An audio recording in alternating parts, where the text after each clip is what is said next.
আসসালামু আলাইকুম সবাইকে।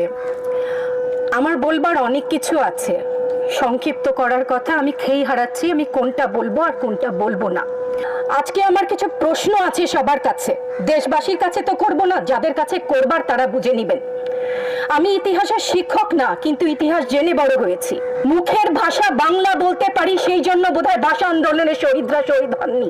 প্রতিবাদ করতে পারবো না, ভিন্ন মত প্রকাশ করতে পারবো না, আপনি আমাদেরকে রাজাকার বলে গালি দিবেন।